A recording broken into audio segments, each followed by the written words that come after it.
Everyone. ఎన్నో నాటకీయ పరిణామాలకు తెరపడి ఫైనల్గా ఈరోజు India versus Pakistan T20 world cup league match అయితే జరగబోతుంది అని అందరూ హ్యాపీగా ఫీల్ అవుతున్న టైంలో సరిగ్గా వాన అడ్డంకైతే పట్టుకుంది. మరి కొలంబోలో ఖచ్చితంగా 93% ఖచ్చితంగా వాన పడే ఛాన్స్ ఉందంటే పరిస్థితి ఎంత సీరియస్గా ఉందో అర్థం చేసుకోవచ్చు.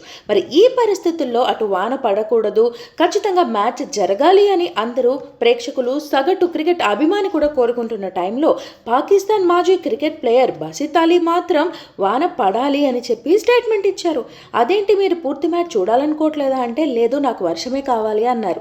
దీని వెనుక ఒక లాజిక్ ఉంది. ఆల్రెడీ పాకిస్తాన్, ఇండియా చెరొక 4 పాయింట్స్తో లీగ్లో తన గ్రూపుల్లో టాప్ 2లో ఉన్నాయి. నెట్ రన్ రేట్ కారణంగా ఇండియా ఫస్ట్ ప్లేస్లో ఉంది. అదే గనక మ్యాచ్ రద్దయితే చెరొక పాయింట్ పనిచేసుకొని ఈజీగా సూపర్ 8కి వెళ్ళిపోయే అవకాశం పాకిస్తాన్కి వచ్చేస్తుంది. అదే మ్యాచ్ జరిగి రద్దయితే తర్వాత టీంలు ఏమైనా పోటీ ఇవ్వచ్చేమో అని భావిస్తూ ఉండొచ్చు. కానీ ఏదేమైనా కానీ మ్యాచ్ జరిగితేనే ఆ థ్రిల్ ఉంటుంది కదా. ఇండియా పాకిస్తాన్ మ్యాచ్ అంటే అందరికీ ఎంతో ఇంట్రెస్టింగ్గా చూస్తారు. మరి అలాంటిది ఈరోజు వరుణదేవుడు ఎంతవరకు కరుణిస్తాడో చూడాలి.